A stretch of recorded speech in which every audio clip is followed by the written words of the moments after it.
Hi, my name is Steve Goodyear. I'm the District Superintendent for the Utah Western Colorado District of the Rocky Mountain Conference. Thank you for taking the time to view this video. Perhaps you're in a worship setting at your church. Maybe you're sitting around the table at a meeting someplace.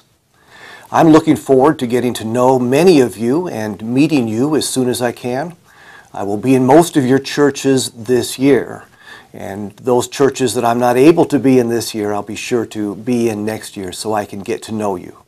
I've actually lived in this district for over 14 years now. Most of that time actually in western Colorado, but the last 6 years in Utah. So I feel like I'm getting to know the district, and I will get to know it better these next few years with you. I want to talk to you about two things today. One is just to introduce myself. And the second is to tell you what one of my hopes is for our district and for our church. There's an old adage that says if we keep doing the same things, we're going to keep getting the same results. I think of a story of two hunters that went to Alaska to hunt moose. The pilot dropped them off. They hunted all week long. Each of them bagged an animal. At the end of the week, another pilot came back to pick them up.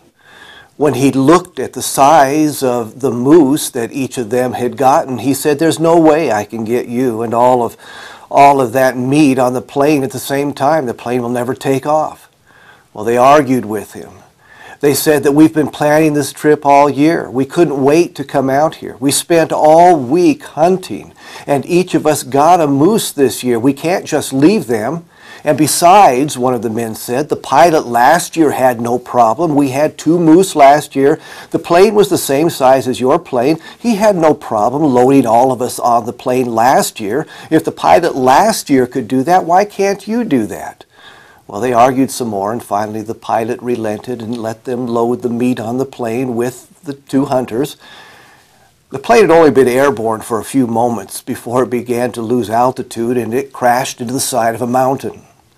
The hunters staggered out of the plane, and one of them said, "Where are we?" His friend looked around and said, "We're about a mile farther than we got last year." Well, if you keep doing the same things, you're going to keep getting the same results. I think that's true with flying. It's true with living. And it's true in our churches too.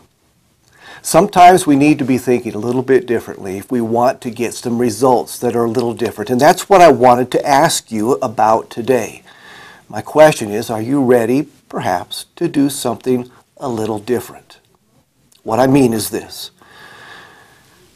We live in an area that has the largest number of people in the country that do not claim religious affiliation. Besides that, we live in one of the fastest growing areas of the country. There's sadness when I think about that. Sadness because, not because we have all of these people that could be United Methodists but aren't. Sadness because there are people who have never had the opportunity to understand the love of God through Jesus Christ. And I think that's what we offer so well in our churches. The love of God through Jesus Christ. They've just never had the opportunity to understand, to hear that message, and to become a part, perhaps, of a community of faith. We've learned over the years that the easiest way to do that is to start new churches. I'm not saying that existing churches can't do a good job of reaching out to new people. They can, and they should. And all of our churches should be working as hard as we possibly can to try to reach as many people around them as possible. But we learn that new churches have an easier time of it. For one thing, they're planted where people have moved to and where people are living. These churches are springing up right where people are. And they have the freedom to experiment with new forms of worship and new ways of educating people, new ways of doing ministry. I'd like to extend an invitation to you. Maybe some of you have felt a nudging from God to become a part of a new church, or maybe to help get one going. More specifically, I'm looking for a few people who have a passion for the ministry of the church, compassion for people, and a job. In other words, you're either retired or you have a job and you don't need any more money. If you have a passion for the ministry of the church, compassion for people, and you don't need more money, I'm asking you to talk to your pastor.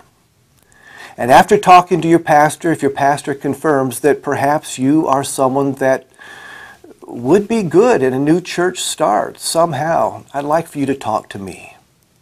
I'd like to find a group of people around our district who are interested in this ministry.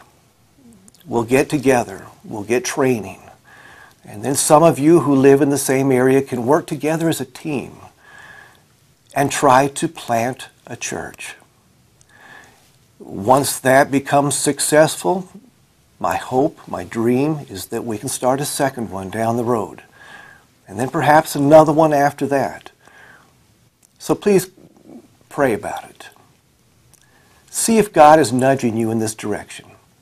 Talk to your pastor and talk to me.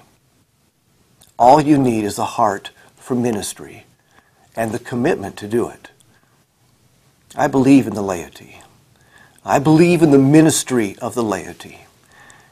And I believe that committed lay people working closely with their clergy are the hope for our church. Thank you, and God bless.